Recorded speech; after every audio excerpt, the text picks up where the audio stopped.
Bom dia a todos, bem-vindos a mais uma reunião clínica do Departamento de Pediatria da Faculdade de Medicina da USP, transmitida aqui do Instituto da Criança e do Adolescente, do Hospital das Clínicas. Então, bem-vindos a todos que estão acompanhando aqui pelo Google Meet ou pelo YouTube.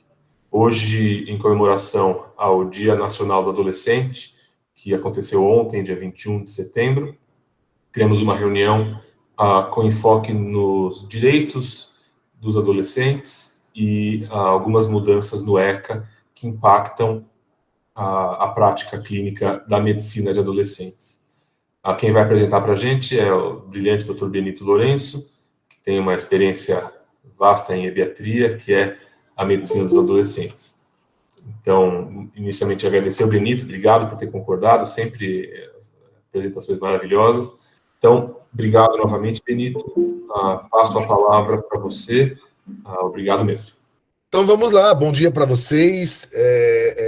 Vamos emendar aí, estava conversando com a professora Magda agora há pouco, a gente acaba extravasando a comemoração do Dia do Adolescente do dia de ontem, do dia 21, para a semana toda, e com muito carinho aí eu quero dividir uma aula com vocês, uma aula inédita minha, e já vou te adiantando que não vou falar aquilo que você deve estar imaginando que eu vá apresentar. Todo mundo que vê uma aula de um médico de adolescentes e que vai falar de direito vai falar, nossa, lá vem ele de novo falar da confidencialidade, falar da privacidade, falar do direito da abordagem integral do adolescente. Não vou falar nada disso, isso a gente vai conversar em outros momentos, a gente normalmente, reiteradamente conversa sobre isso.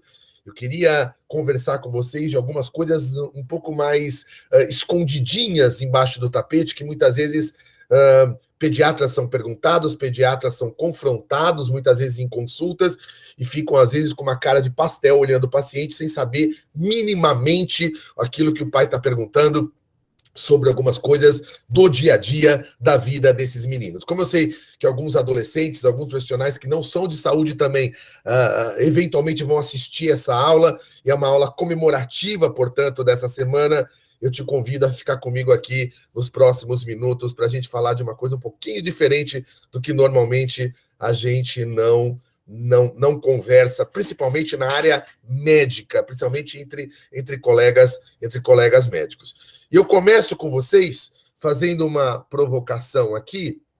Eu sei que esse é um modelo de aula de graduação, mas eu vou fazer dessa forma. Imagina que uma menina chamada Ana Laura, de 14 anos de idade, pede para assistir uma série chamada Sex Education, lá no seu streaming, lá no seu Netflix. Aí você abre lá para tua filha, abre para o teu filho, e você encontra ali na classificação indicativa, aquele númerozinho ali que está em vermelho, e você vê o número 16 anos. A correta interpretação disso na tua cabeça é, então, essa série chamada Sex Education poderia ser assistida pela Ana desde que fosse acompanhada por você, se você ficasse do lado dela. Eu pergunto para você, não precisa abrir o microfone, não precisa abrir no chat, eu não vou expor ninguém, embora nós vamos fazer algumas conversas durante essa aula. Minha pergunta é, você concorda com isso? Você acha que isso está certo? Ou você não concorda? Acho que isso está errado, é uma interpretação errada desse número quadradinho 16. Responde aí na sua cabeça, certo ou errado? E vai anotando num caderninho aí, são 7 perguntinhas para te convencer a assistir essa aula comigo. Muito bem.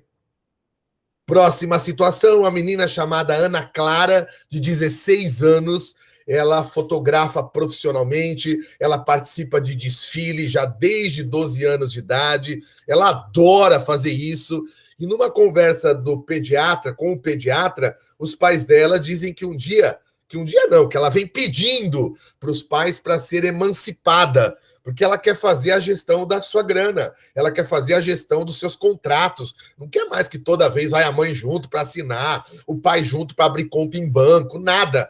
Ela quer ser emancipada sem ser, então, acompanhada a partir de, então, dos atos da vida civil. Então, a Ana Clara, pela legislação vigente, pode ser emancipada nessas condições. Eu pergunto para você, pediatra, profissional de saúde que gosta de adolescência, você concorda com isso? Isso está certo ou isso está errado ou você não faz a mínima ideia? Então, me responda aí em silêncio, na sua consciência, o que você sabe disso? Tá certo ou tá errado? Próxima situação é um menino chamado Pedro. O Pedro, de 12 anos de idade, ele pega escondido R$ 150 da sua carteira. Imagine, doutor Sérgio, aí o teu neto vai lá na sua carteira e pega R$ 150. Você descobre o fato e aí você, o pai do Pedro, o avô do Pedro, não importa, você que cuida do Pedro, aplica um castigo no Pedro. E o castigo consiste em, você vai tirar o celular dele e vai proibir de sair de casa. Ele só vai para a escola durante 15 dias. Castigos desse tipo, na legislação atual de criança e de adolescente, são permitidos. E eu te pergunto, você concorda com isso? Isso é uma afirmação correta ou isso é uma informação incorreta? Responde aí para eu saber como você está em relação a esse assunto. Próxima situação, o Gustavo, o moleque de 15 anos, gostaria de passar as férias e aproveita, visita o seu avô, que mora em Salvador. Ele é aqui de São Paulo e ele quer ir lá para Salvador. Os pais, durante uma consulta de rotina, soltam uma perguntinha simples. Você que é pediatra, me diz, ele pode viajar sozinho até lá? E aí a resposta é não pode viajar sozinho, ele tem que ter autorização dos pais obrigatoriamente. Isso é verdade ou isso é mentira? Você concorda com isso ou não concorda? Ou não faz a mínima ideia do que acontece da porta para fora do seu consultório com o seu paciente, que eventualmente é um adolescente? Tenta responder sozinho aí e ver como é que você está nesse assunto. Próxima situação. Você se depara passeando no final de semana com um grupo de adolescentes bebendo e cantando num posto de gasolina.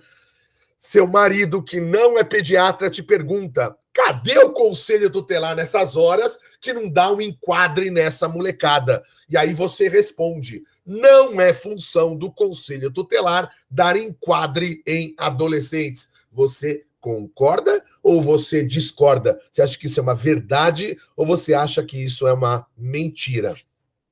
Muito bem.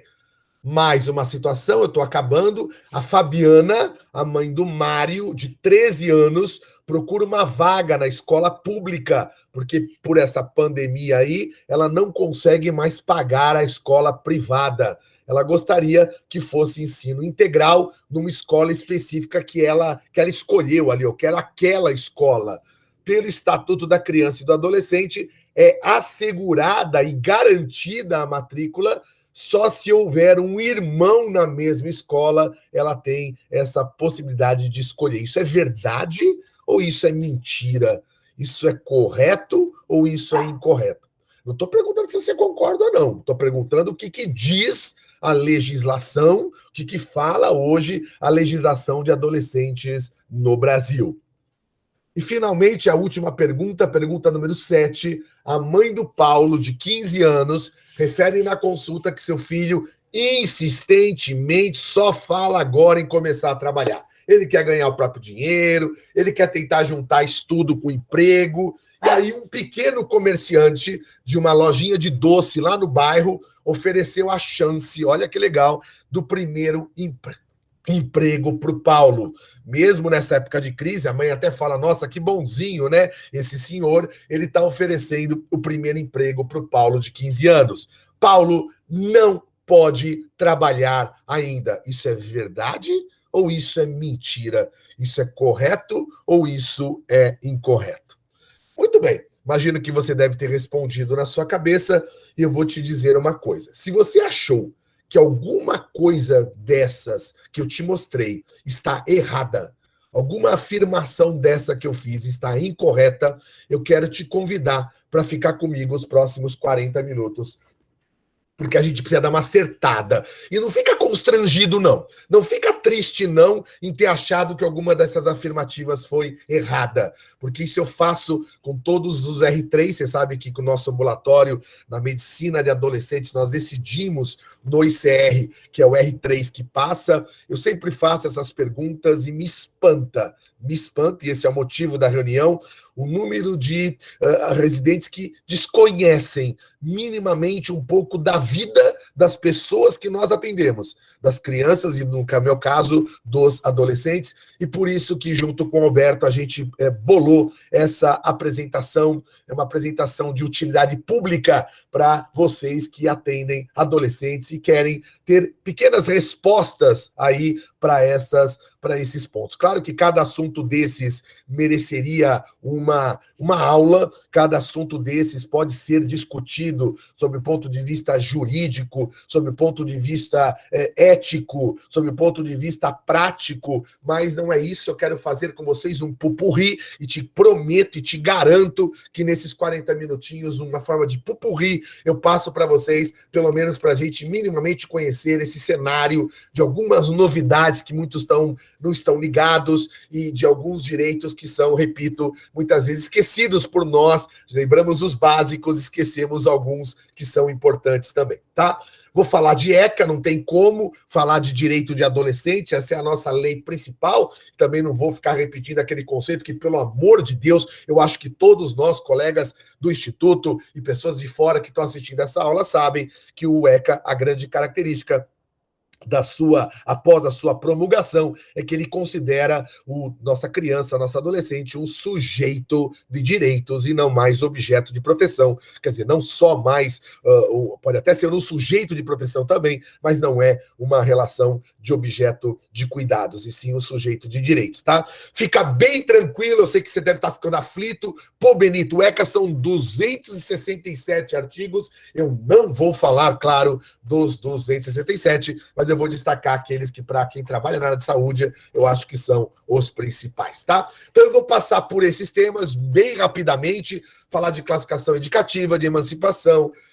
Eu prometi que eu não ia falar de violência hoje, mas não tem como. Eu vou falar um pouquinho, não tem como, pessoal, me perdoem, mas não posso deixar de falar de proteção contra a violência na Semana do Adolescente, ainda mais agora com a publicação recente do PENSE, né? Vocês devem ter acompanhado o noticiário, o último PENSE de 4%, o de 2015, 4% dos adolescentes já foram forçados a transar. Agora nós temos o resultado novo de agora, fresquinho, de 6%. Nós só estamos piorando isso e a gente precisa, obviamente, fazer alguma coisa. Falar um pouquinho de conselho tutelar, sobre viagem de adolescente, direitos fundamentais e termino falando alguma coisa sobre trabalho na adolescência.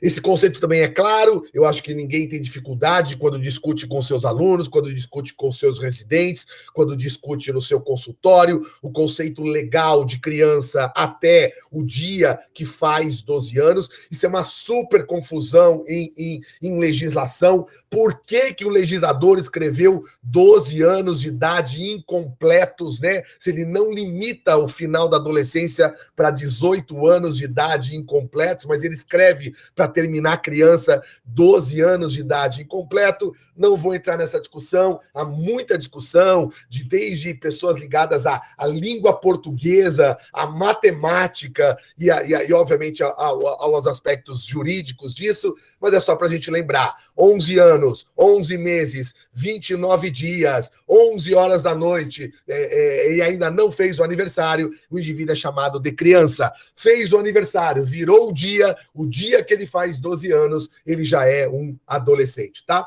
Muitos se confundem, porque no ECA está escrito que essa lei pode se aplicar, o ECA, até 21 anos de idade. E explico por quê. Bem rapidamente, tá? Não é o sentido dessa aula, eu tinha até preparado, mas eu não vou comentar com vocês. Quando a gente aplica medida socioeducativa para um adolescente que faz um ato infracional, só para vocês lembrarem, essa medida, tem várias medidas socioeducativas, a pior de todas, a mais grave de todas, é a internação. E a internação, no máximo, ela é de 3 anos. No máximo, hoje, pela legislação, ela é de 3 anos. Portanto, se o moleque ele fizer alguma coisa de errado um dia antes que faz aniversário, um dia dos 17 anos, 11 meses e 20 dias, e ele recebe essa punição, a gente evita usar esse termo em adolescente, ele recebe essa medida socioeducativa de punição, ele vai cumprir, obviamente, de 3 anos até os 21 anos. Por isso que está escrito na lei essa exceção dos 21 anos, que tem gente que faz essa confusão, tá? Bom, um assunto que é bastante, não é polêmico, mas muito desconhecido, mas muito importante, que profissionais que atendem adolescentes, que pais conheçam, é o assunto classificação indicativa. Na verdade, a classificação indicativa no Brasil hoje, desde 2004, 2006, agora me deu um branco aqui, mas começo desse século, ela não é mais impositiva, ela é sugerida. Então, lembrar disso, isso é um detalhe importante para quem educa crianças e adolescentes, tá? Ela é uma informação prestada para as famílias sobre conteúdo audiovisual. O que leva à classificação indicativa no Brasil? Tudo de TV, programas de TV, quer dizer, não são todos programas. Jornais, né, informativos não, esporte também não aparece lá no jogo do Corinthians, classificação indicativa. Devia aparecer, algumas são prejudiciais a menores de 18 anos, mas oficialmente no Brasil não. Tá?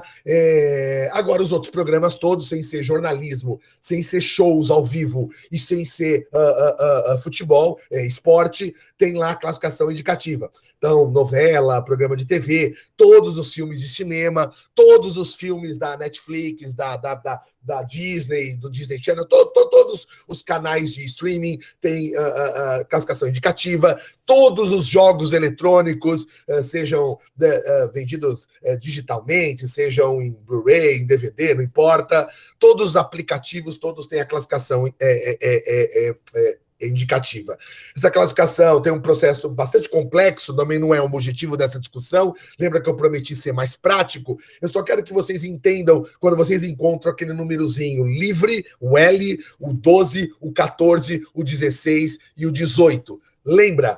Vamos lá, dá um exemplo. O 16 significa o seguinte: NR, não recomendado a menores de 16. Significa o quê? Que uma pessoa de 16 pode assistir sozinha.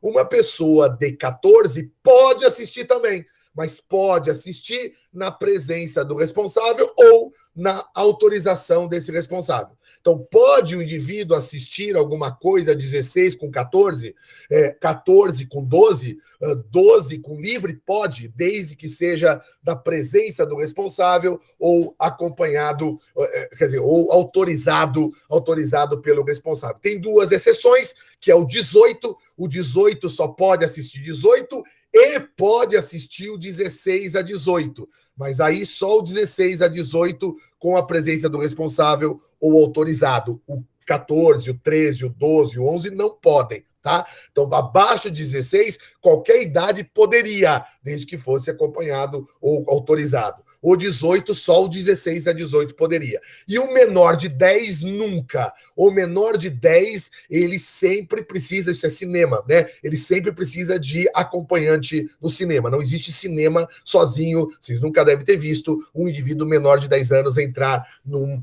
espetáculo de cinema. Pessoal, só um destaque aqui, vocês devem ter percebido, não existe classificação indicativa para peça de teatro, tá? Não existe classificação indicativa para balé, por exemplo, tá? Existe só para obras audiovisuais. Muito bem. Existe todo um manual que diz o que pode ser 10, o que pode ser 12, 14, 16 e 18. Não vem aqui ao caso essa discussão. O que importa é que o Judiciário, o Ministério da Justiça avalia, e é um sistema muito legal, viu? Esse sistema funciona muito bem, muito bem. Ele classifica a partir de violência, a partir de sexo e nudez e a partir de drogas, essa classificação. Não é nenhum conceito político, nenhum conceito de gênero, não é nenhum conceito conceito de coisas que besteiras que a gente ouve por aí, ideologia, nada disso. Ele só olha violência, sexo e nudez e drogas para fazer essa classificação. Aqui tem um exemplo tirado, não fui eu que inventei, tirado do próprio manual de classificação indicativa, tá? Então, aquela menina que quer ver o Sex Education de 16, mas ela tem 14, claro que em casa ela faz o que ela quiser, a gente sabe disso, mas numa pergunta formal, pode assistir? Pode, claro, se a mãe deixar, pode assistir.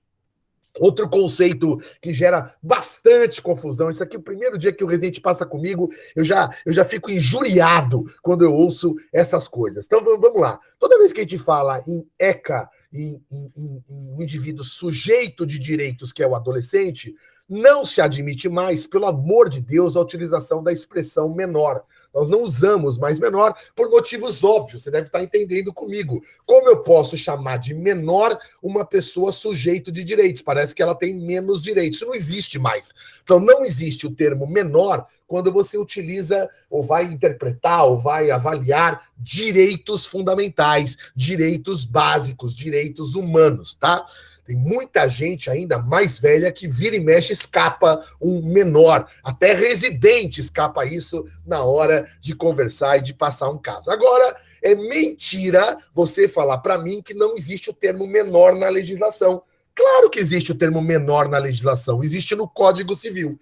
E o Código Civil é bem claro. Ele diz o seguinte, olha, menor é até 18 anos completos, tá? Então, o dia que faz 18 anos, o indivíduo cessa a menoridade. Eu vou te dar uma tradução de menoridade, de maioridade, para ficar fácil você entender. O que o Código Civil diz, então, quando diz cessa a menoridade? O indivíduo passa a ter capacidade completa. Então, o nosso Código Civil diz que o indivíduo tem capacidade completa para os atos de vida civil, guarda essa expressão, atos de vida civil, a partir dos 18 anos. Realmente é verdade que o indivíduo com menos de 16 anos é considerado incapaz. E é verdade, não tem nenhum erro em você utilizar essa expressão, também não tem nenhum erro do ponto de vista civil você dizer que o indivíduo com menos de 18 anos é um menor. Menor no Código Civil, menor para atos de vida civil. O que é ato de vida civil, hein, turminha? Só para a gente lembrar. Ato de vida civil é abrir conta em banco, assinar um contrato, fazer um empréstimo,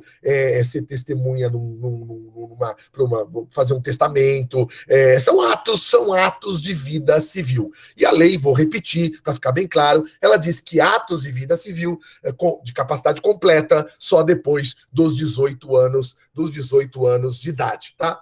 Nessa hora, sempre tem um residente no ambulatório que fala assim, então, Benito, tudo aquilo que a doutora Lígia diz, tudo aquilo que o doutor Luiz diz, tudo aquilo que a doutora Cláudia diz pra gente quando chegamos aqui no primeiro dia sobre atender o adolescente, oferecer o espaço de atendimento privativo, confidencial, independente da presença da mãe, a gente atende o adolescente sozinho, ele pode vir à consulta, ele pode vir ao atendimento, tudo isso vai por terra, porque, Benito, você acabou de me dizer que o Código Civil chama o menor de 18 anos de incapaz, não pode exercer os atos da vida civil, né, de forma completa. Não, eu queria já corrigir esta leitura. Quando eu falo de consulta, quando eu falo de atendimento, quando eu falo de escuta, quando eu falo de atenção e cuidado, eu não estou falando de um ato de vida civil. Eu estou falando de um direito fundamental. Isso é importante, você que trabalha com adolescente. Pensou em direito fundamental, não tem como usar a ideia de incapaz, a ideia de menor. Agora, obviamente, se eu estou falando de ato de vida civil, aí não tem argumento. É menor, é menor. Por exemplo, recentemente tenho discutido com a Aurora, não sei se a Aurora me autoriza a colocar isso na reunião clínica, mas acho que me autoriza, porque é importante que todos sejam discutidos aqui. Tivemos alguns problemas de entrada de adolescente no nosso ambulatório. Seguranças que barraram o adolescente e queriam que a mãe necessariamente estivesse do lado para poder entrar no prédio para chegar até o nosso ambulatório. Levei isso para a administração, fomos conversar um pouquinho como está sendo a chegada desses adolescentes no nosso prédio, no nosso hospital. Então não há dúvida nenhuma que um adolescente que vai entrar para fazer uma endoscopia, um adolescente que vai entrar para pegar um remédio na farmácia, um adolescente que vai entrar para assinar algum papel, um adolescente que vai entrar para fazer um transplante de medula óssea, isso é ato de vida civil. Então eu não vou discutir, pelo amor de Deus, não vão me dizer que o médico adolescente quer mudar a ordem do HC. Eu não quero mudar e não vou mudar, porque eu entendo que isso é ato de vida civil. Tem a ver com assinatura, entende? De maneira bem grosseira, não é bem isso. Ainda bem que o doutor Luciano está de férias, ele me mata se ouvir isso eu falando assim para vocês. Agora, atender, ouvir, buscar auxílio, buscar refúgio, buscar orientação, bater um papo com a doutora Magda, bater um papo com o doutor Sérgio lá no Darcy Vagas, bater papo com a Denise lá no HU. Isto não pode ser entendido como um ato de vida civil. Portanto, não existe menoridade, quer dizer, não existe incapacidade. O indivíduo poderia muito bem usufruir desse direito fundamental, independente de anuência de pais, tá? Esse é um conceito bem moderninho que nós temos hoje na legislação. Agora, uma coisa que é legal vocês lembrarem, existe na lei brasileira um jeitinho, e não é só na brasileira não, existe em várias leis do mundo, um jeitinho de você adiantar a capacidade. Olha que legal.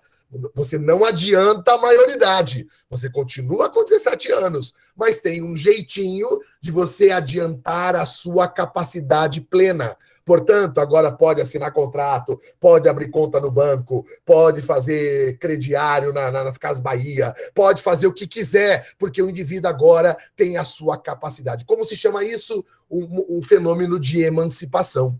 Cuidado, isso aqui eu costumo ver os pediatras se enrolarem com isso. Primeiro, comum, né, para a gente que faz adolescência, mais ainda, talvez para vocês que atendem só crianças menos, mas muitos adolescentes chegam no consultório, porque eu vou ser emancipado, e aí eu não preciso mais dar satisfação, aí eu posso dirigir, aí eu posso ir no motel, aí eu não dependo mais do meu pai e da minha mãe, vou mandar eles para aquele lugar e vou morar sozinho. Uma ideia errônea do que é emancipação. Ou então pais ameaçando filhos de emancipar. Recentemente, na Santa Casa, num ambulatório, uma mãe entrou, coitada do interno, desesperado, o interno quase chorou na consulta de tão desesperado, a mãe dizendo, eu vou, doutor, sabe o que eu vou fazer? Eu vou emancipar, porque aí não tem mais obrigação, não aguento mais esse moleque me causando trabalho. Então há muita confusão. Então vamos acertar. O que é emancipar? Emancipar é adiantar a capacidade plena. Capacidade para quê? De novo, desculpa a insistência, para atos da vida civil. Né? Como que se emancipa aqui no Brasil? Só tem 5 maneiras de você emancipar. A primeira, que é a mais famosa, se os pais querem. Não é o adolescente querer, não. São os pais que querem. Os pais vão num cartório e pede a emancipação do filho. Muito simples, muito fácil, só que tem que ter 16 anos, tá? No mínimo 16 anos, tá? Muito legal. Confesso para vocês que eu tenho lá no consultório, eu tenho meninos que tiram foto, esportista que ganha patrocínio, que ganha bolsa, às vezes eles pedem essa emancipação. E a emancipação é interessante porque o pai não precisa todo dia assinar contrato, abrir conta em banco, o moleque ele fica mais soltinho para fazer esse gerenciamento. Não é ruim, não é emancipação. Tá? Então, emancipação, essa é a mais clara que existe. Outra maneira de você emancipar é casou. Casou obrigatoriamente não. Automaticamente emancipa. Lembrando que a idade núbio no Brasil é 16 anos. Tem gente que ainda esquece disso. Idade núbio no Brasil é 16 anos. Recentemente, não tem exceção nenhuma nesse casamento hoje. É só 16 anos de idade, o mínimo, tá? Até o governo atual, né? Antes do governo Bolsonaro, antes de 2019, havia uma exceção, que o indivíduo podia casar se ficasse grávido. Isso, graças a Deus, caiu. Espero que vocês todos, pediatras, lembrem disso. Não existe mais o casamento pela gravidez, que existia, repito, até 2019. Casou, automaticamente fica emancipado.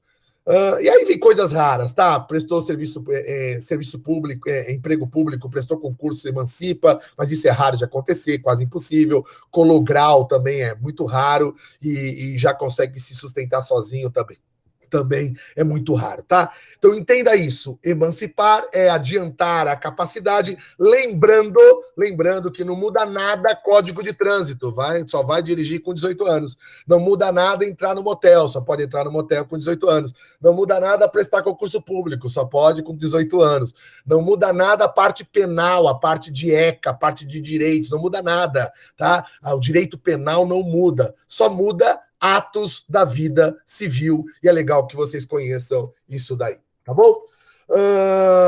Próximo item, assunto que eu queria ver com vocês, eu falei, prometi hoje que eu acordei bem, eu falei, não vou falar de violência, mas não tem como, não tem como.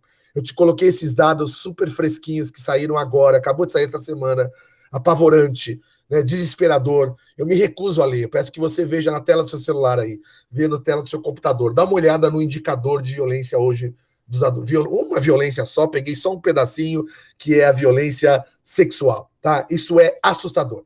Tá, pra você ter uma ideia, esse 6% que vocês estão vendo aí, 6,3%, era 4% no último PENSE de 2015. Já virou 6%. Né? Esse número é absurdo. Tá? Então eu preciso, de alguma maneira, falar de proteção dessa molecada.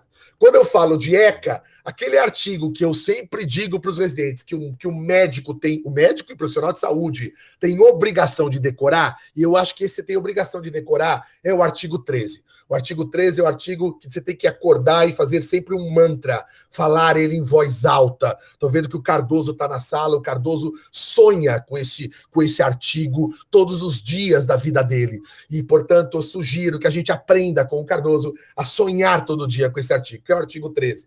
Agora, é importante lembrar, porque tem gente que ainda faz confusão, que o artigo 13 do ECA mudou em 2014. Como era a redação original do artigo 13 do ECA? Estava lá, os casos suspeitam confirmação, isso aí todo mundo sabe, desde o dia que entrou na faculdade, não é só a confirmação, mas simples suspeita já é comunicável. De maus tratos contra a criança ou adolescente, tem gente que só lembra da criança, esquece que tem adolescente. Então, lembrar que a conduta que você tem para um bebê de 2 meses que sofre violência é a mesma para uma menina de 17 que sofre violência. Tem gente que não entende isso. Acha que a 17 tem que se rebelar. A 17 tem que ela procurar ajuda sozinha. Ela que tem que largar o namorado. Não! Ela é tão protegida quanto o bebê de 2 meses. Isso tem que ficar claro numa reunião festiva sobre direitos do adolescente, tá? Obrigatoriamente, esse advérbio é importante, todo mundo decora, cai na prova de residência, lembra? Obrigatoriamente comunicado ao conselho tutelar da região onde o indivíduo mora, ok? O que aconteceu em 2014? Em 2014, muda essa redação e aparece, além da palavrinha maus tratos, aparece agora castigo físico e tratamento cruel ou degradante. Então, o que aconteceu em 2014? Isso é legal você saber, eu entendo que o pediatra tem obrigação de conhecer isso. Em 2014, aparecem mais 2 tipos, digamos assim, de violências que devem ser comunicadas ao Conselho Tutelar. Não é só maus tratos, mas agora tem castigo físico e tem tratamento cruel degradante. Que nome tem esta lei? Famosa lei do menino Bernardo, famosa lei da palmada, que é muito mal interpretada, e tem gente que não sabe nem falar da lei da palmada. Então a lei da palmada nada mais é do que a tipificação de mais 2 situações que passam a ser de comunicação obrigatória e que todo mundo tem que estar atento, tá? Então, a legislação sobre castigo até 2014 era fraca. Lembra que o Código Penal dizia o seguinte, não pode abusar de meios de correção.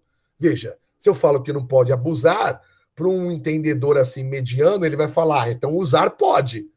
E no Código Civil diz que não podia castigar imoderadamente. Para um indivíduo assim mais superficial, ele vai falar, castigar moderadamente pode. Para liquidar isso, em 2014, tem então essa lei do menino Bernardo, a lei da palmada, que, repito, o que faz? Traz 2 novos tipos de situações violentas, o castigo e o tratamento cruel degradante. Importante dizer que castigo é só de natureza física.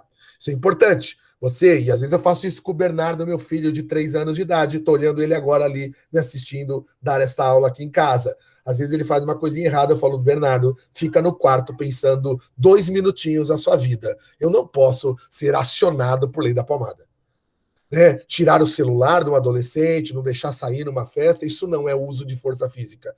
Portanto, entendo o que é castigo para também a gente não fazer pachuqueira nesse assunto. Castigo físico é ação de natureza disciplinar que usa força física e que leva a sofrimento, tá? A lei inicial, a Dilma não aprovou que fosse dor, trocou dor por sofrimento físico, mas você sabe que tudo isso é a mesma coisa.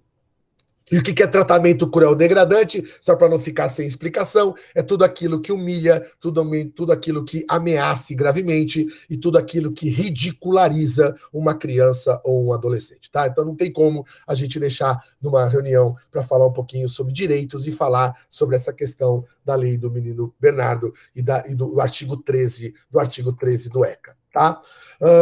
Outra coisa que quando você lê o artigo 13, que eu insisto que é o único artigo que eu gostaria que a gente decorasse enquanto profissional de saúde, tá lá que a comunicação é feita ao Conselho Tutelar. E aqui um outro ponto que eu também peço permissão ao Alberto para discutir com vocês nessa reunião clínica. O que nós sabemos do Conselho Tutelar?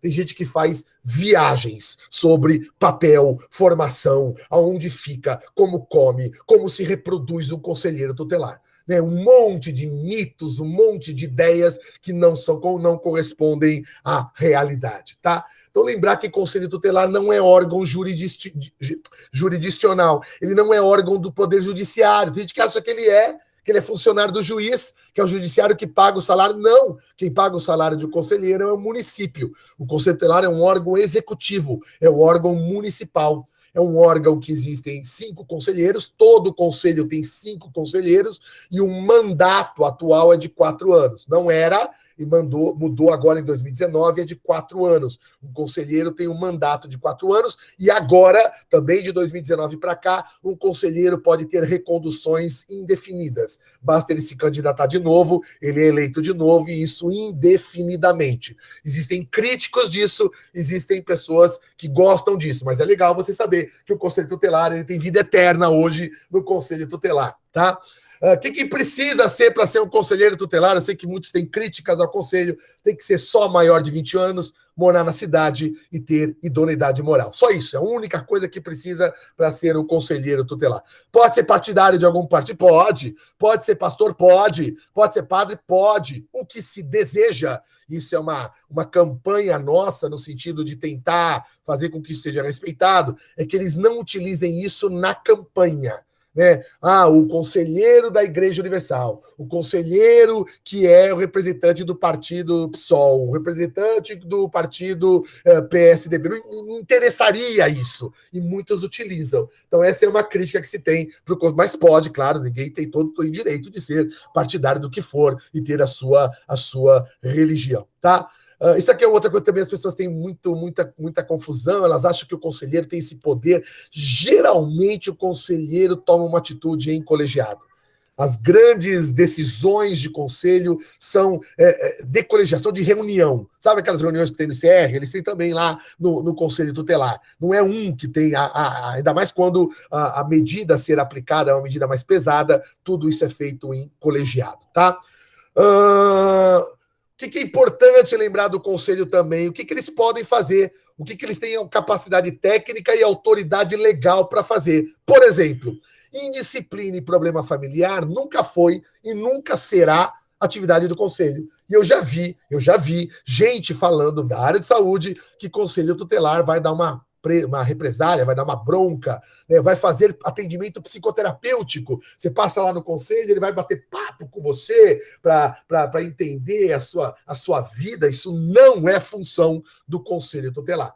Não é função do Conselho Tutelar também cuidar de indisciplina escolar. Quem cuida de indisciplina escolar é escola, meio óbvio. Você tem uma ideia? Eu vou falar daqui a pouco sobre isso, mas só para adiantar, são 3 situações que escola conversa com o conselho. A primeira é maus tratos, óbvio. A segunda é falta injustificada, e eu vou te mostrar o número de faltas que o conselheiro poderia já ser acionado. Isso aqui é um crime, porque a gente vê isso não ser aplicado, e a gente vê um monte de evasão, mesmo no ICR, porque não se toma essa atitude na escola. Eu te mostro daqui a pouco qual é esse número de faltas, e claro, o indivíduo está repetindo demais, mas é isso o máximo que o conselho deve saber de um aluno, o resto é problema da escola. E também não é conselho que faz fiscalização de boate, de bar, de motel, de evento. Eu sei, estou falando isso porque eu também te mostrei numa questão no começo dessa aula, sempre tem uma dona Nena que vai falar quando encontra um problema na rua de adolescente. Cadê o conselho nessa hora que não está aqui para dar um enquadre? Conselho não tem poder de polícia e é super importante que você lembre disso, que você, como um profissional de saúde, que cuida da saúde dessa meninada, entenda esse conceito, tá? Bom, lembrar que sempre que o Conselho Tutelar observa, identifica uma violação de direito, ele aplica uma medida. E quais são essas medidas que existem? São as medidas de proteção e as medidas socioeducativas. Para criança, só tem medida de proteção. Para criança, só tem medida de proteção. Para adolescentes, pode ser medida de proteção e pode ser medida socioeducativa. As medidas socioeducativas são aquelas, entre aspas, punitivas. São aquelas para corrigir um problema, geralmente um ato infracional. Lembra que um adolescente não comete crime, ele é inimputável, ele faz, quando faz um crime, ele faz um crime equiparado, ele faz um ato infracional equiparado a crime. Então, existe ato infracional de roubo? Sim. Existe ato infracional de estupro? Sim. Existe ato infracional de homicídio? Sim. Mas não chama de crime, chama de ato infracional. Na atribuição do juiz, na hora de penalizar esse adolescente, ele aplica uma medida socioeducativa ou uma medida protetiva, ou, geralmente, uma medida protetiva associada. Agora, criança não. Criança pode até cometer ato infracional, e comete, mas ela só recebe medida protetiva. Tá? E aqui também um outro ponto que eu queria dizer para vocês, que muita gente faz confusão. Recentemente um residente no meu ambulatório falou isso e eu achei um disparate. Cuidado, né? O residente estava com medo e discutindo de não comunicar conselho, porque, se comunicar conselho vai tirar o moleque de casa. E aí pode ser pior ainda para ele. Cuidado, pessoal. Se eu te mostrar aqui as medidas de proteção que conselheiro pode aplicar, primeiro, conselheiro não aplica todas. Conselheiro pode aplicar até a medida 6. Da 7 para frente, só o juiz. Isso é importante. Conselheiro não tem essa autoridade de aplicar todas as medidas. Ele aplica até a 6. E depois as de exceção. E as de exceção, que é o acolhimento institucional, a inclusão e acolhimento familiar, e a colocação em família substituta, que é o fim da linha, que isso é a medida de mais exceção possível que existe nesse conjunto. E o residente falava assim, não, vai tirar de casa. Não! Olha quanta coisa, eu não vou discutir isso, porque nem temos tempo para isso, quanta coisa um conselheiro pode fazer antes do caldo entornar.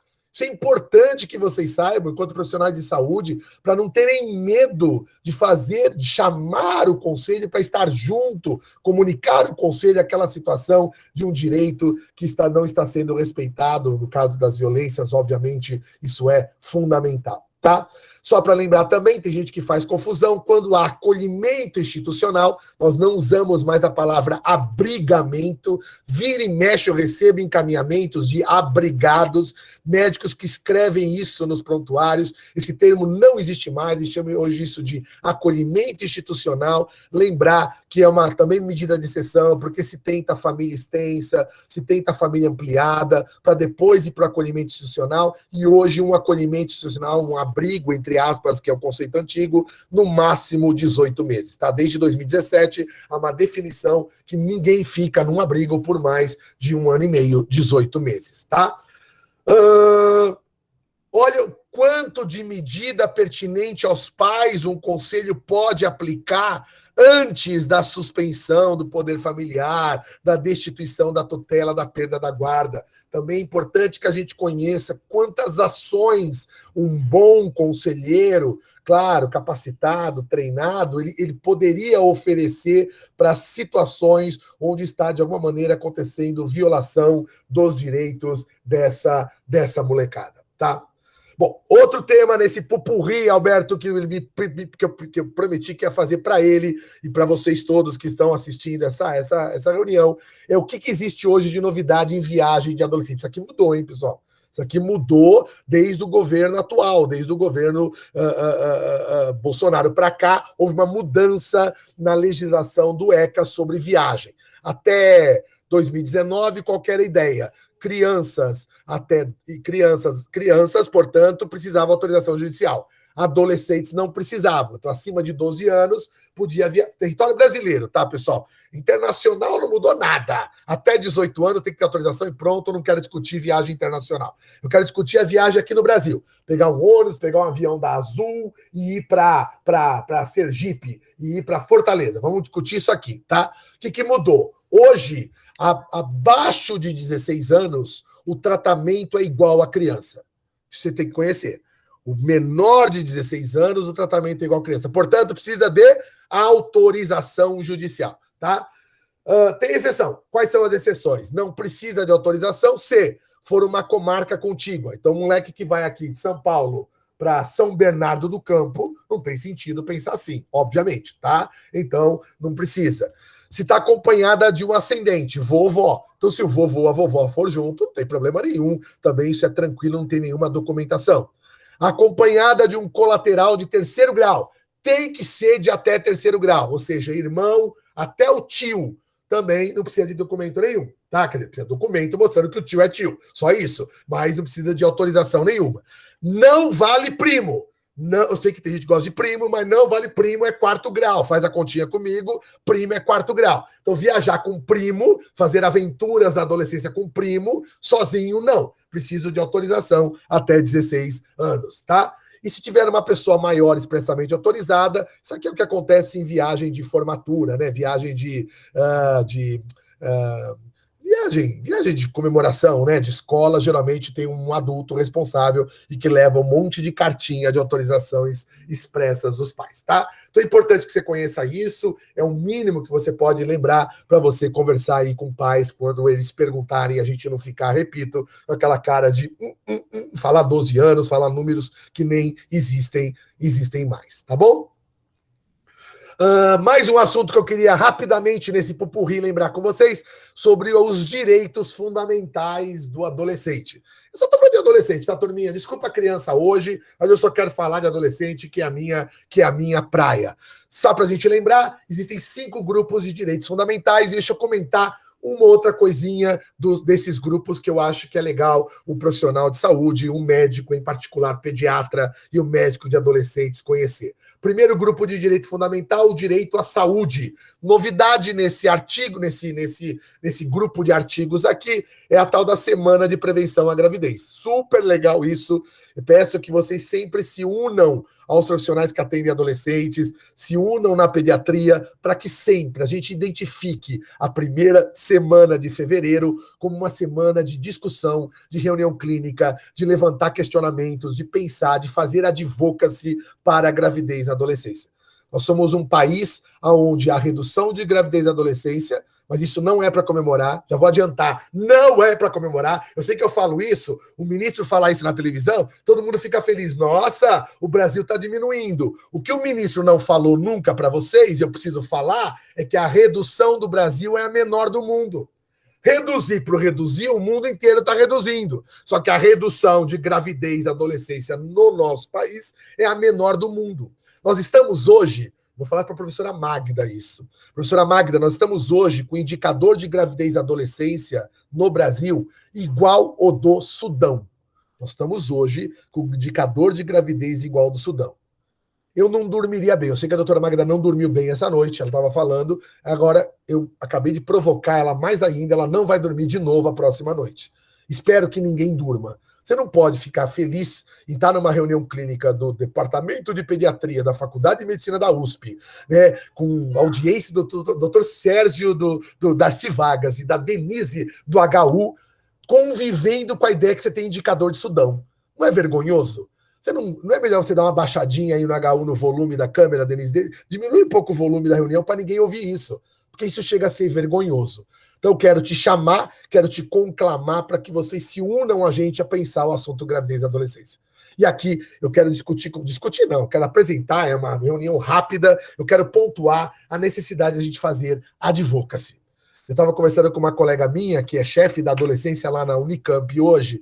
Ela passou um tempão em Harvard, que eu considero um serviço hoje muito legal, lá no Boston Children's de Medicina de Adolescentes. Sabe como é que é o currículo deles? Eu vou falar para dar uma invejinha. Denise, você que cuida aí das pessoas que estão no HU. Olha como é que é o estágio deles. 1 semana no hospital, 1 semana nos consultórios, 1 semana nos ambulatórios, e 1 semana na rua, na porta do Congresso, 1 semana falando com imprensa, 1 semana falando com políticos, para tentar fazer que tudo aquilo que a gente discute no meio acadêmico consiga, na prática, chegar em quem pode mudar alguma coisa, que não é você, não sou eu, é alguém que tem caneta na mão. Então, que a gente comece a pensar nisso. Isso eu sinto muita dificuldade e quero trazer essa provocação na Semana do Adolescente. Que a gente faz uma clínica muito boa, a gente faz pesquisas muito bem. Meu professor titular hoje, que eu tenho orgulho de tê-lo como titular, está de férias nesse momento, é maravilhoso essa questão de pesquisa. Eu sou cercado de pessoas especiais dentro do Instituto da Criança, mas a gente ainda faz pouco advocacy. A gente põe pouco o pé na rua, a gente acha que a gente vive num paraíso e a gente não conhece a porta da Câmara de Vereadores, a gente não conhece a porta da Câmara dos Deputados, a gente não conhece a Assembleia Legislativa, a gente não conhece nada muitas vezes. Isso é importante a gente provocar, tá? Aqui eu só gosto de colocar no direito à liberdade, respeito e dignidade. Era para não falar isso. Eu tinha prometido para a minha equipe que eu não ia falar nisso, mas tudo bem, é um ato falho, eu vou falar. Quando você vê no artigo 16 do ECA, que é direito à liberdade, estar em logradouro público, buscando auxílio, refúgio e orientação, eu estou sustentando o direito fundamental a passar em consulta com o médico sem nenhum tipo de impedimento. Cadê a mamãe? Veio a mamãe hoje ou não veio a mamãe hoje? Tá? Claro que discutir isso no Instituto é diferente de discutir isso num posto de saúde. Mas eu quero dizer que buscar auxílio, refúgio e orientação em logradouro público, e eu entendo o Instituto da Criança como um logradouro público, não é um serviço privado, não é um serviço do Einstein, não é um serviço da Unimed, não, é um serviço público, isso é um direito fundamental, e eu gosto muito de reforçar esse ponto, tá? Direito ao respeito inclui preservação de imagem, de ideias, de autonomia, de identidade. Aqui tem uma sustentação para você falar de sigilo, para você falar de privacidade da informação. Mas eu não vou dar aula desse assunto, que eu sei que vocês já cansaram de ouvir a equipe de adolescência insistindo nessa ideia da privacidade, da confidencialidade no atendimento dos adolescentes. Mas eu só quero te mostrar que existe fundamentação legal para que isso seja realizado. Eu não vou ser preso, pessoal, pode ficar tranquilo. Lígia nunca foi presa, Lígia deve estar conectada. Lígia, você está conectada? Se quiser liberar o som, diz pra gente. Você já foi processada alguma vez? Presa alguma vez, Lígia? Será que a Lígia está aí? Ai, que vergonha se ela não tiver. Libera aí, Lígia, o som. Fala sim ou não só pro pessoal. Ela tá sim. Ah, né? Fala você, Alberto, que adora atender adolescente. Já foi preso alguma vez, Alberto? Por essa razão, não, Benito. Por essa razão, não. Então, maravilha, maravilha.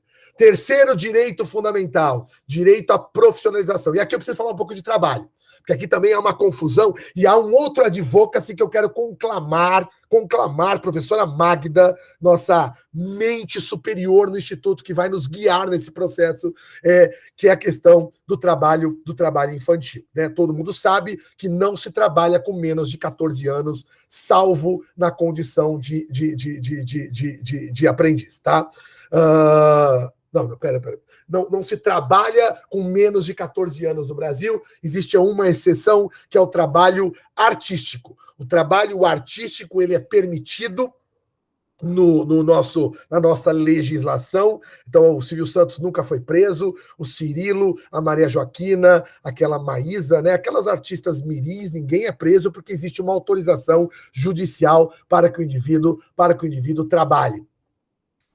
O meu questionamento, e que eu sempre levanto isso com os meus residentes e quero levantar com vocês todos aqui, é como é que vocês se colocam hoje com uma menina de 12 anos, de 13 anos, que tem um canal no YouTube, que tem milhões de seguidores, que ganha salário, que ganha patrocínio, que tem hora para gravar, hora para chegar no estúdio, hora para sair. Isto é trabalho artístico?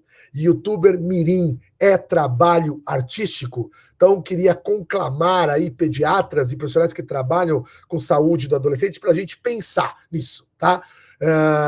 No meu entendimento, não. No meu entendimento, não é videozinho de novelinha que eu estou falando. Vocês sabem, quem acompanha youtubers mirins, sabem que aquilo é um vídeo comercial, um vídeo de venda de algum produto, alguém está ganhando dinheiro de alguma maneira, tá?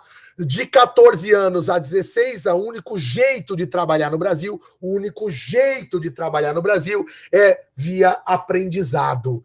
E aprendizado tem legislação específica, hein, turminha? Não é o tiozinho da esquina que abre uma vaga de aprendiz. Geralmente são empresas médias, empresas grandes. Existe legislação para aprendizado. Então lembra disso, aquele moleque de 15 anos que eu te mostrei no começo da aula não podia trabalhar. Só em aprendizado, mas aprendizado não vai ser com o tiozinho da esquina na loja de doce, tá? Dos 16 aos 18 pode ser aprendiz, mas já pode ser CLT. Mas se for CLT, CLT será CLT salubre. E acima de 18 anos pode ser aprendizado. O aprendiz hoje no Brasil pode ir até 24 anos, tá? Só para vocês lembrarem disso. Pode ser aprendizado, pode ser CLT salubre e pode ser CLT insalubre. Então, a legislação de trabalho no Brasil, resumidamente, para você que quer conversar no consultório, é até 14 não trabalha, exceto arte, 14 a 16 só trabalha em aprendiz, 16 a 18 pode ser aprendiz e pode ser CLT salubre, e acima de 18 anos aí pode ser qualquer coisa, inclusive trabalhar num poço de gasolina, pode trabalhar tranquilamente, tá? Em relação ao direito fundamental 4, que é o grupo de direitos de educação, só para a gente lembrar, o que existe hoje, e essa é uma mudança recente da lei no ECA, é que hoje o que é garantido em escola pública para adolescentes, a mãe não pode escolher a escola que o adolescente vai estudar. Infelizmente não pode, nem temos condições disso no Brasil. Mas se tiver um irmão, ela pode. Né? O irmão pode estar estudando na mesma escola, desde que na mesma etapa. Se é fundamental, se é médio, entenderam? Então, se está na mesma etapa o irmão, veja, tudo isso é para levar ao próximo direito fundamental, que é o mais importante de todos. O direito fundamental hoje, mais importante de todos para adolescente e criança, chama-se convivência familiar. Eu vou fazer uma pausa agora, fazer um respiro para ficar um pouco em silêncio. O direito mais importante hoje, fundamental, se você estuda a legislação, é o direito à convivência. Aqui é um exemplo, uma legislação que está se modificando para deixar as pessoas cada vez mais próximas com a sua família. E aqui eu estou falando de irmãos, tá bom? Tem um detalhe interessante, outro dia apareceu no meu ambulatório uma questão dessa, um 53 parágrafo 3, você sabe que um adolescente pode contestar uma nota de prova.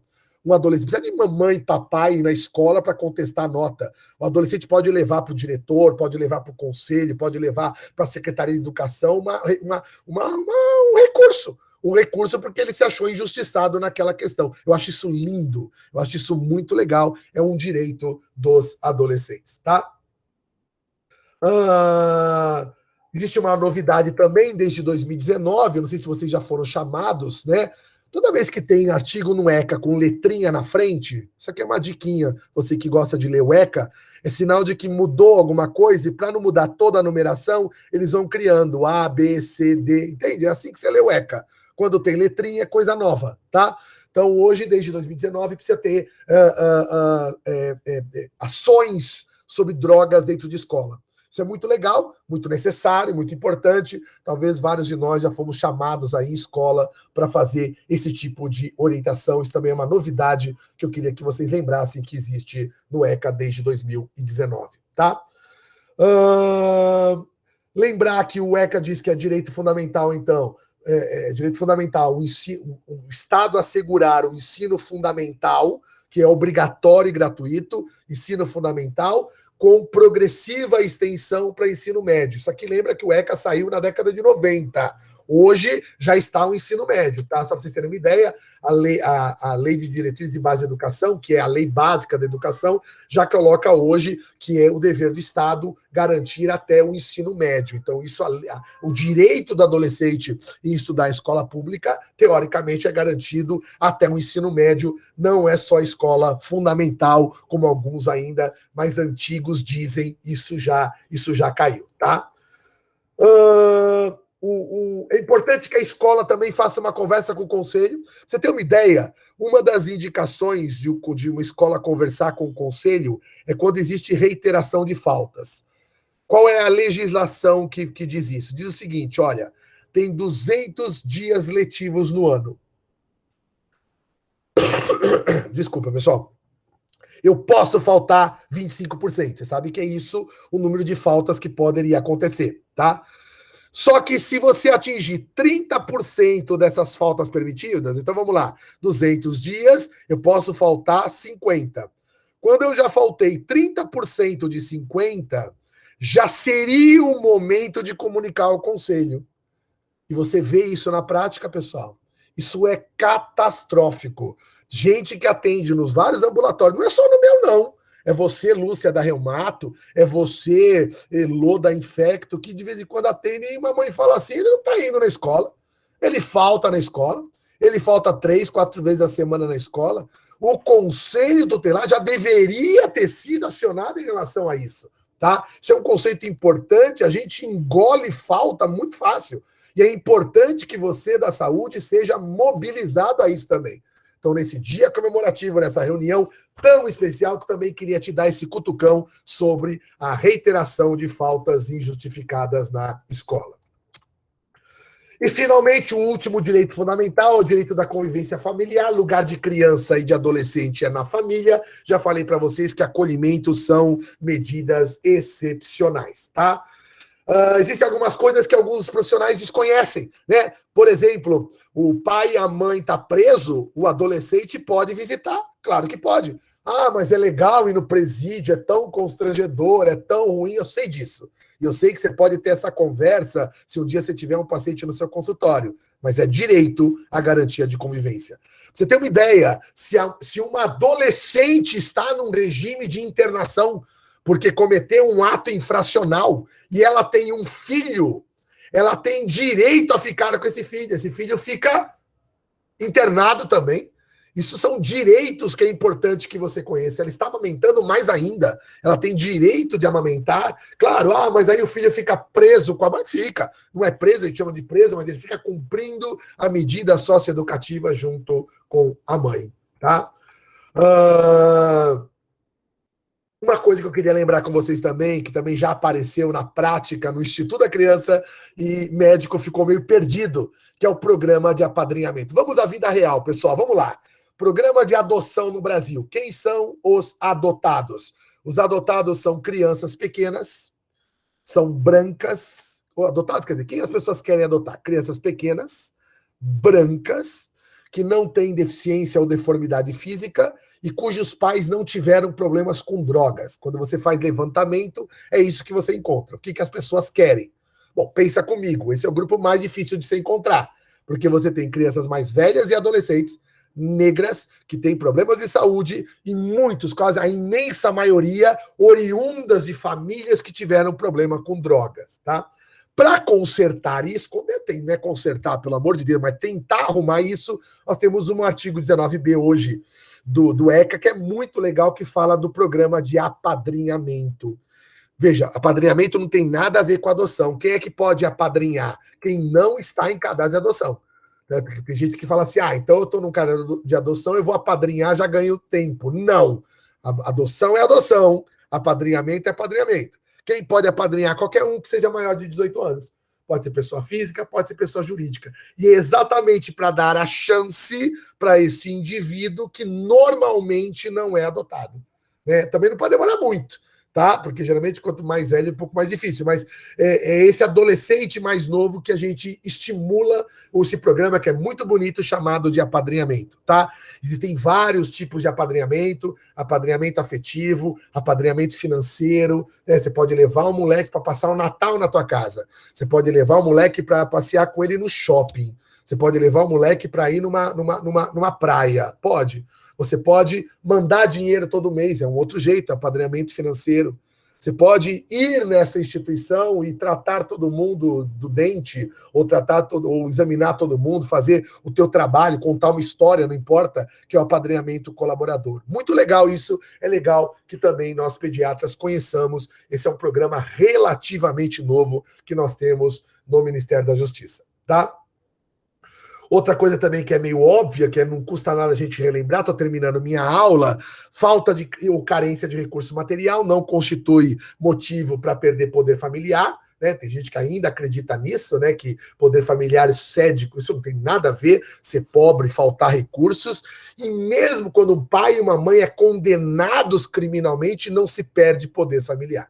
A não ser que haja um crime contra o próprio indivíduo. Quer dizer, o pai tentou matar o filho, o pai tentou matar a mãe, aí há a perda do poder familiar. Tirando essa condição, por pior que tenha sido o crime, pode ser o traficante mais barra pesada que existe, mantém-se a convivência familiar.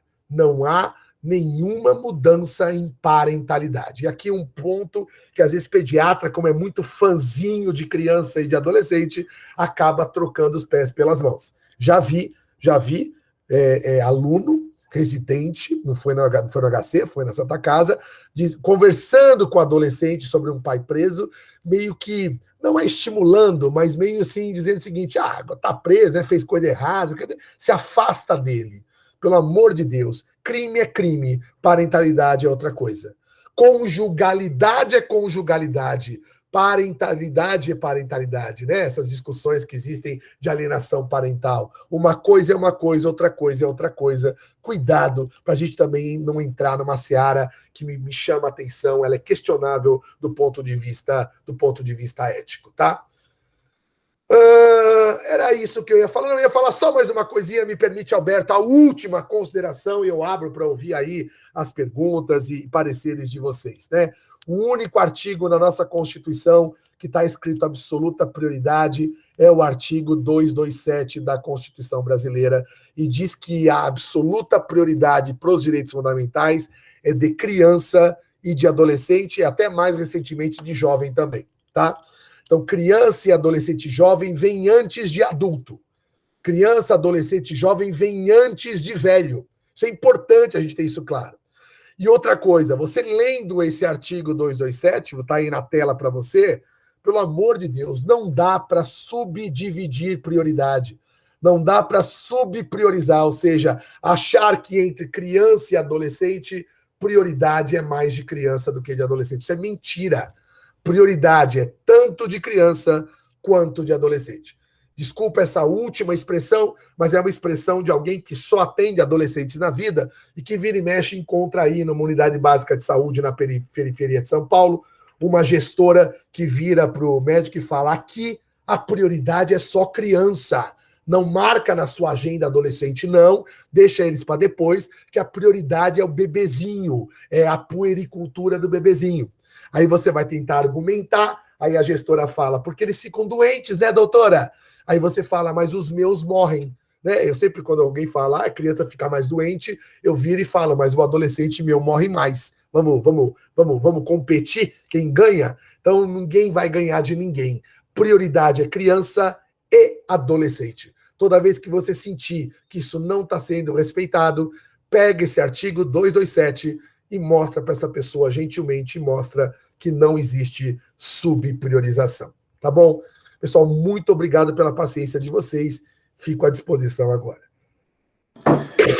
Vitor, brigadão, excelente apresentação. Quando você falou que ia trazer um conteúdo diferente do que a gente imaginava, eu confesso que eu truquei. Eu falei, acho que vai ser uma variação em cima do mesmo tema, mas não, você consegue sempre trazer uma coisa nova, uma informação relevante, pertinente, que se você não fala, é possível que ninguém nos fale, né? Então, muito obrigado. Vamos abrir para o debate.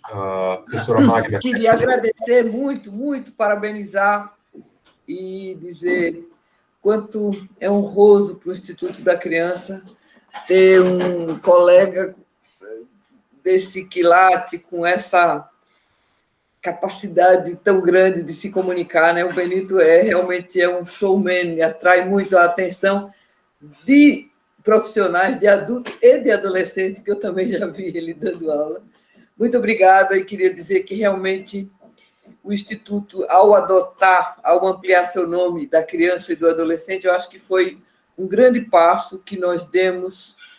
O nosso grupo de profissionais, né, que cuidam de adolescentes, está crescendo, existem novos residentes, novos postulantes a essa especialidade, e nós tivemos, como o Benito referiu, a honra da USP nos conceder a primeira vaga de professor titular na área de adolescente, o professor Clóvis Arthur Almeida Silva, que está de férias, merecidas férias, ganhou esse concurso, e realmente isso tem trazido um aumento aí da nossa atuação em ensino, em pesquisa, e especialmente essa atuação, como a gente chama, na extensão, quer dizer, a atuação na assistência, a atuação educativa para a sociedade. Então, muito obrigada de verdade a todos. Acho que hoje é um dia de festa para o nosso Instituto. Muito obrigada, Benito. Professora Magda, deixa eu fazer 2 comentários. Primeiro comentário, a senhora é a mãe desta ideia do nome do ICR. De fato, eu sou a mãe dessa ideia. Então, muito obrigada. Honrar o nome, honrar a mãe, né, nesse sentido. Mas eu quero comentar uma coisa, que toda vez que eu dou aula, alguém fica falando, o Benito comunicando, comunica. Você sabe que comunicação é um pedaço, uma fatia importante, ela não é um único pedaço do que a gente chama hoje de advocacy. Advocacy é uma ação muito mais ampla, mas inclui também a comunicação. Ontem eu vou contar um submundo, não sei nem se eu deveria contar isso, quer dizer, eu vou contar, porque também nós estamos em família. Estamos entre amigos aqui. Nós fizemos um grupo de WhatsApp chamado Ebiatras do Brasil. Nós tentamos até ontem o Ebiatras do Brasil. São os médicos de adolescentes do Brasil. Nós nos reunimos aí nas últimas 2, 3 semanas e num esforço conjunto aí, capitaneado por algumas pessoas e pela Sociedade Brasileira de Pediatria, tentamos juntar todo mundo no grupo, porque nós somos muito poucos, nós somos 293, prova de título aconteceu agora esse último final de semana, foram mais 11 candidatos, Alberto está chegando, né, Alberto? Pelo amor de Deus, aí vai ser o 294, vai ser o número do Alberto, e nós entramos então e fizemos esse grupo. E nós vimos uma discussão, o que um médico de adolescente tem que fazer, além de atender adolescentes? O médico de adolescente tem que falar, o médico de adolescente tem que ir para a rua, o médico de adolescente tem que gritar um pouco. Então, comunicação não é só, digamos, alguma coisa inata de uma pessoa que quer fazer medicina de adolescentes. Treine, faça. Vocês todos aí, recomendo que você faça isso na pediatria também. Eu digo que na medicina de adolescentes a gente precisa brigar. A gente ainda precisa de muita coisa. E a gente só vai ter isso se a gente for ouvido. Então, vejo com muitos bons olhos um monte de Instagrams de colegas que têm divulgado medicina de adolescentes. Esse grupo que a gente conseguiu reunir aí de quase 160 médicos de adolescentes atuantes no Brasil. É um número pequeno, mas mostra que estão produzindo, estão falando, e geralmente todos eles têm essa mesma característica assim, de falarem e de persuadirem pessoas à causa da adolescência. Então, eu falo isso para você de azulzinho, que está nessa sala bonita do HU, todo mundo com roupinha azul, vocês que estão chegando agora nesse caminho, os residentes, a gente vai ter que também considerar como matéria curricular a gente se preparar para se comunicar. Se a gente não se prepara para se comunicar, a gente pode pesquisar um monte de coisa dentro da instituição e a gente não consegue dar voz a tudo isso. Nós temos vários programas, a professora Magda e o Clóvis capitaneiam hoje praticamente mensalmente um YouTube, uma live de divulgação. É isso, a gente tem que mostrar a nossa cara, né, professora Magda? Tem que dar, inclusive, a cara para bater de vez em quando a gente coloca. Não adianta a gente acreditar que só e dentro você faz isso muito bem, Benito. Consultório a gente vai evoluir. Então, é isso. Conclamo todos vocês, vamos falar, porque isso é um pedacinho de advocacy que essa molecada precisa. Né? A gente precisa. Eu sou ativista pelas doenças raras, que cada um de nós aqui tem um ativismo. É um exemplo muito bonito de como isso se articula. Não dá para ficar só no ambulatório. A doutora Magda anda com uma pastinha embaixo do braço, falando, conquistando, às vezes chorando, até pedindo coisas para as pessoas, né, professora? Mas é assim, nossa vida é essa, a gente sabe desse nosso destino. Muito obrigada, Benito. Muito obrigada de coração, em nome de todos os nossos colegas aqui. Obrigado, professora. Alguém quer abrir o microfone, fazer pergunta? O pessoal do HU tem alguma coisa para colocar? Ju, quer abrir o microfone, Ju? Quero começar, né, só mais uma vez, parabenizando aí o doutor Benito, né, por essa aula, por esse bate-papo brilhante, mais uma vez, como sempre, né? E mais uma vez, a gente está falando de violência, né? Tivemos aí algumas reuniões, alguns momentos em que, né, foi aí o tema, mas você vê que, mais uma vez, a violência permeia aí o assunto do momento.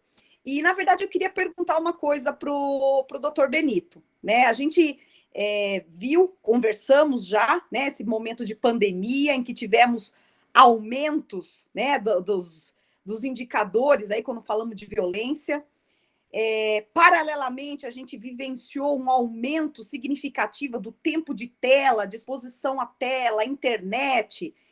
Então, o que eu queria perguntar para o Benito é, na experiência de vocês aí do grupo, né, de adolescentes, como é que foi a questão do cyberbullying nesse momento aí de pandemia de Covid-19 e que planos de ação vocês têm pensado ou proposto, já que a gente viu, né, aumento de tela, aumento de exposição, aumento de violência, aumento de cyberbullying, né, acontecendo aí. Ô, Ju, obrigado, Ju. Não, eu concordo com você. A pauta violência, infelizmente, me parece que ela nunca sairá da pauta de discussão de quem cuida de crianças e de adolescentes também. São violências diferentes, né? São formatações diferentes. A Ju tem muito mais discussões e envolvimento, por exemplo, com violência física, com negligência, por conta de todo o envolvimento pediátrico, o que não acontece muito lá na frente. Aí eu tenho grandes problemas com violência sexual, te mostrei os dados do PENSE atual, como são horripilantes, e as questões de violência relacionadas à internet. Toda vez que eu vou falar de internet, eu prometi comigo mesmo, eu fiz um mantra na minha cabeça, eu sempre começo dizendo o seguinte...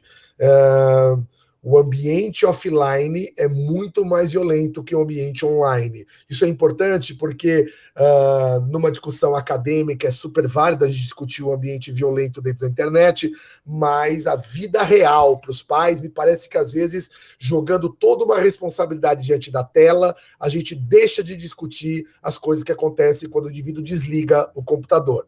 Confesso para vocês, e eu compartilho de uma pesquisadora inglesa chamada Livingstone, que ela diz que toma cuidado com o seu filho quando ele desliga o computador.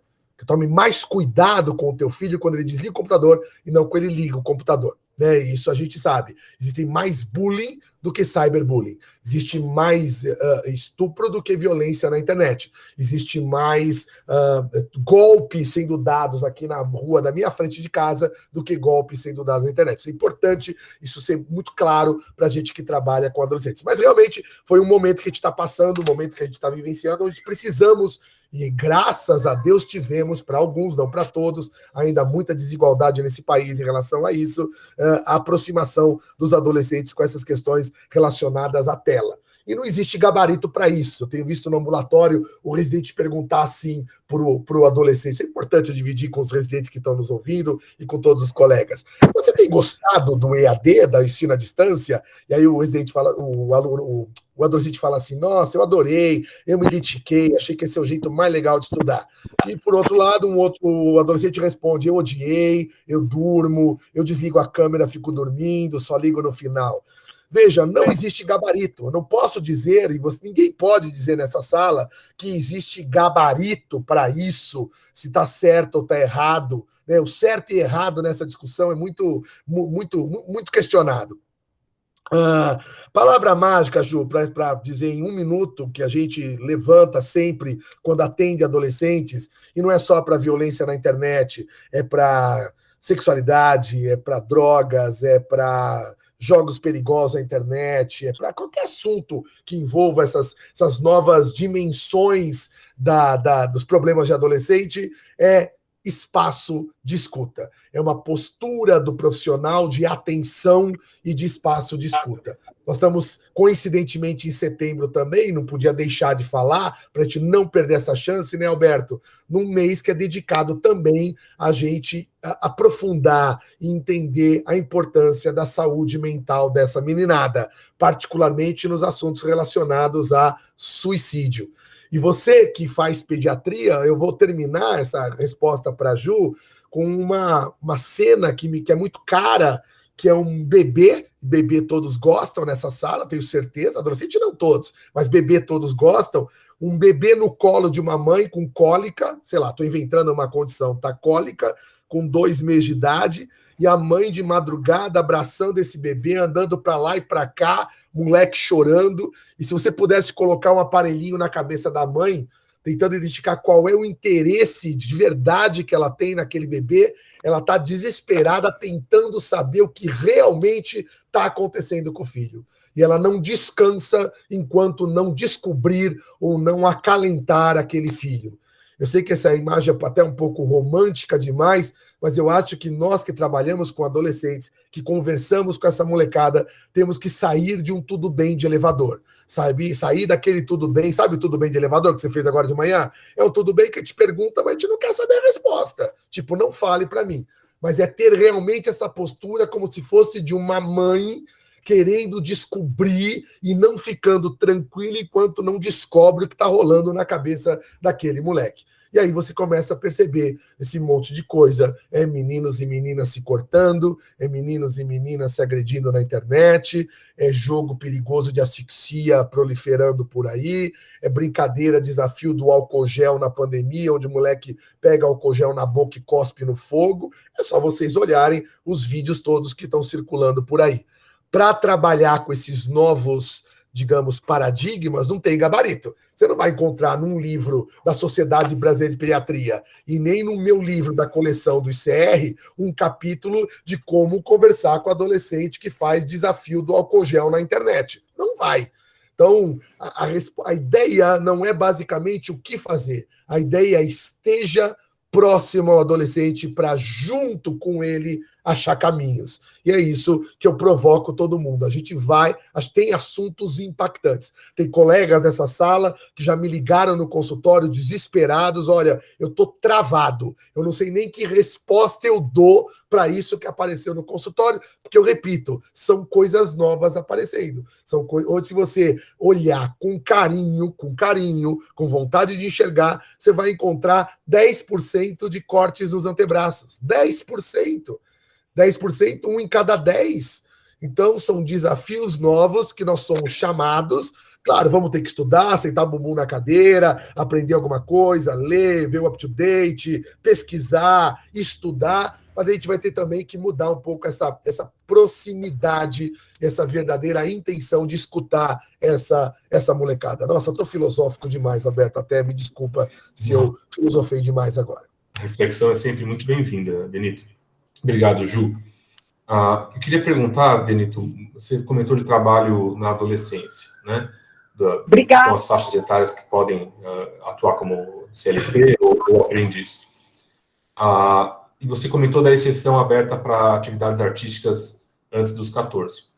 Como funciona com atividades esportivas competitivas, em que o indivíduo tem treinos longos, extenuantes, e muitas vezes até um vínculo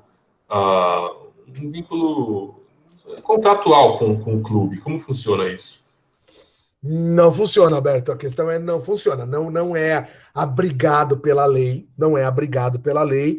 O máximo de desenrolar em termos legais, isso de vez em quando a gente recebe no nosso ambulatório, de vez em quando não, a gente recebe oficialmente sempre um residente da medicina esportiva e de vez em quando a gente conversa isso com eles. O que existe de desenrolar legal disso, muitas vezes, é a discussão de gestão de dinheiro, gestão de patrocínio, gestão de grana que envolve atividade esportiva.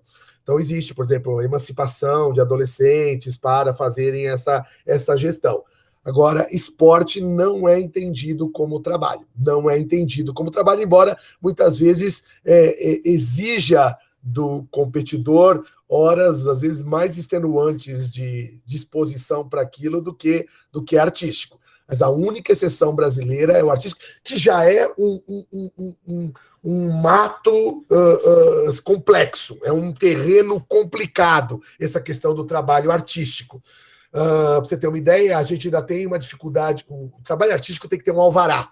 Então, quando você vai lá no musical do que vai estrear agora, sei lá, o musical do Fantástica Fábrica de Chocolate, tem lá um ator mirim. Existe sempre, dependendo da obra, um ator mirim. O alvará tem estado, que é o juiz de infância que libera, tem alvará, que é o juiz do trabalho que libera. E há uma discussão filosófica no meio jurídico de quem é o juiz para liberar isso. Tem juiz que libera o seguinte, olha, eu até te dou alvará, mas ele põe 355 cláusulas.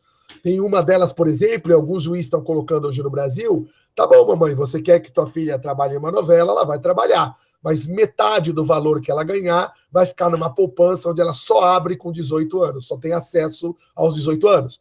Nós temos alvarás que vem uma linha só, autoriza o trabalho na novela Chiquititas e pronto.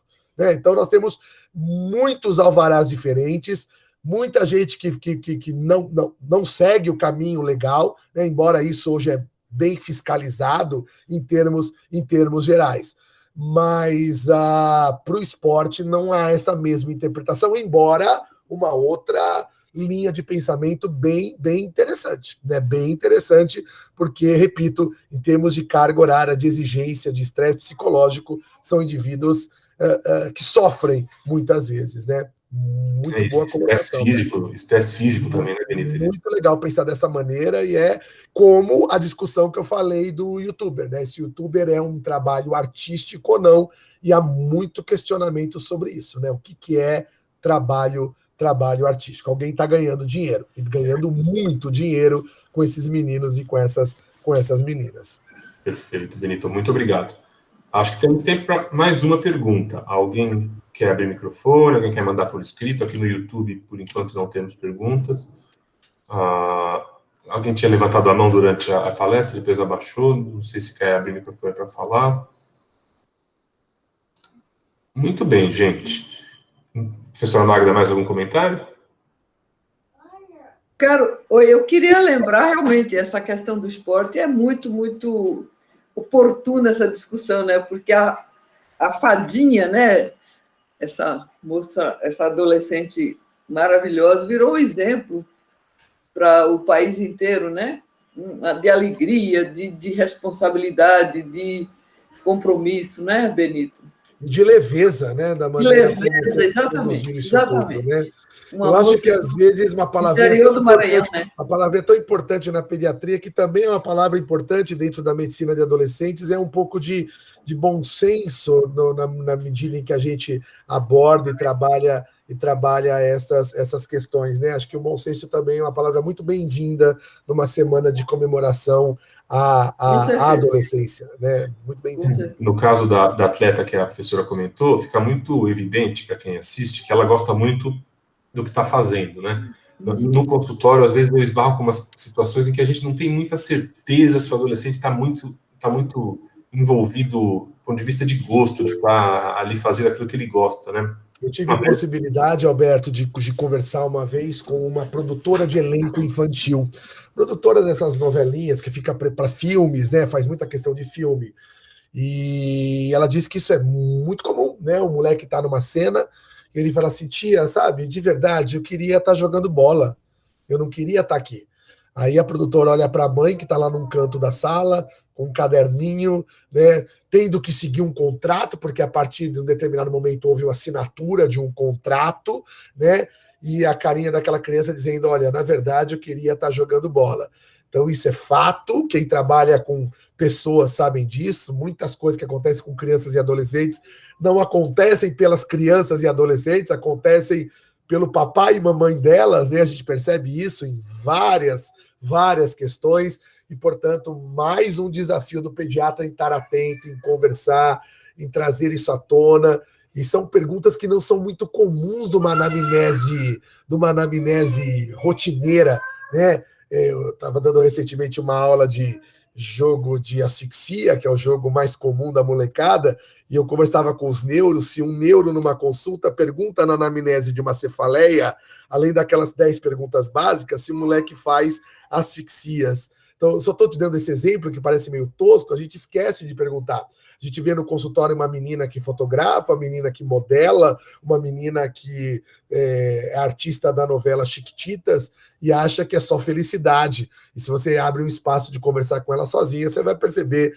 que muitas vezes, eu estou dizendo todas as vezes, mas muitas vezes não é um ambiente tão festivo assim, né? Tem compromissos. No começo, tem uma autora que estuda muito isso, trabalho infantil, e ela tem um livro muito interessante chamado Do Deslumbramento à Agonia, se eu não me engano. Ou seja, começa com deslumbramento, depois vira uma coisa absurda, né? E quem trabalha com isso, não sei se vocês lembram daquela história do menino que fez Cidade de Deus, daquela criança que tem uma cena emblemática, uma cena de muito sofrimento, uma criança que leva um tiro, que tem que chorar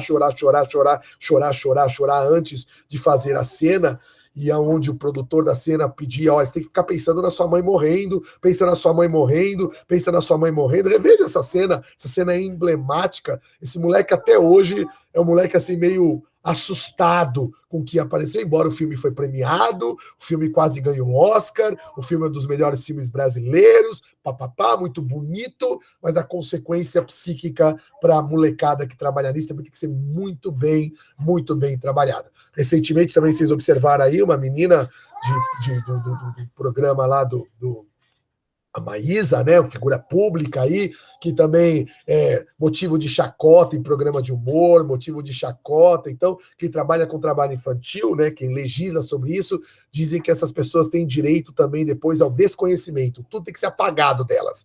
Se elas querem sumir, elas têm direito de achar bonitinho com 8 anos, mas quando chegar com 15 anos, quererem desaparecer. Vocês sabem disso, né, Alberto? Lembra quando você era adolescente? Você pegava aquele álbum de família, que tinha aquela foto de você fazendo xixi. Não tem uma foto de família, você fazendo xixi? Você não queria nem que abrisse aquele álbum. Chegou um momento da tua vida que você não quer ver essas coisas.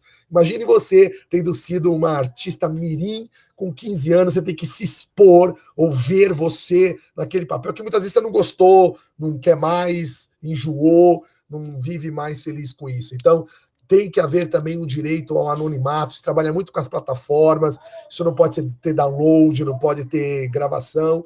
E vocês viram, a história da Maísa é muito bonita, como ela vivenciou, mas também do momento quando ela era criança, ela sofreu bastante, muito, né? Do próprio patrão dela, que em programas tirava sarro. Um dia ela saiu, vocês sabem, de uma cena clássica de um programa do SBT, onde ela saiu correndo, assustada com o dono da empresa. Ela bateu a cabeça numa câmera. A mãe, ao invés de acolher e dar um abraço na menina, ela empurrou a menina para o palco de novo. Essa foi a cena, tá guardada, tá no YouTube. E eu entendo que nós, pediatras, precisamos, pelo menos, saber que isso acontece e nos posicionar de alguma maneira diante disso. Excelente, Benito. Obrigado. Acho que agora as perguntas são inúmeras. Eu consigo pensar em umas 20 para te fazer. Mas nós vamos ter que conversar lá no... Já combinei com o Alberto, todo semestre tem a gente destila uma gotinha de medicina de adolescentes. A doutora Magda nos ajuda nisso, é a nossa porta-voz, nosso professor titular também. E com os dois, e mais você, Alberto, e a minha equipe, o grupo, o time que está super empolgado em a gente inventar coisas novas. Quero fazer um destaque também super especial para a Aurora. A Aurora tem se envolvido com discussões sobre a adolescência que nos chama a atenção. É muito honroso ter uma diretora que pensa em adolescentes. Estamos montando um time bom de adolescência, viu, professora? Que eu acho que a gente está levantando essa bandeira aí cada vez mais. Obrigado para todos de novo. Fazendo jus cada vez mais a nossa placa, né? Exatamente. Obrigadão por ter vindo. Obrigado. Foi uma reunião formidável, como já esperado, né, Alberto? Com certeza. E a gente se vê mês que vem, na próxima reunião. Tchau, pessoal. Obrigadão. Tchau, pessoal. Obrigado. Obrigada. Até mais. Tchau. Obrigada.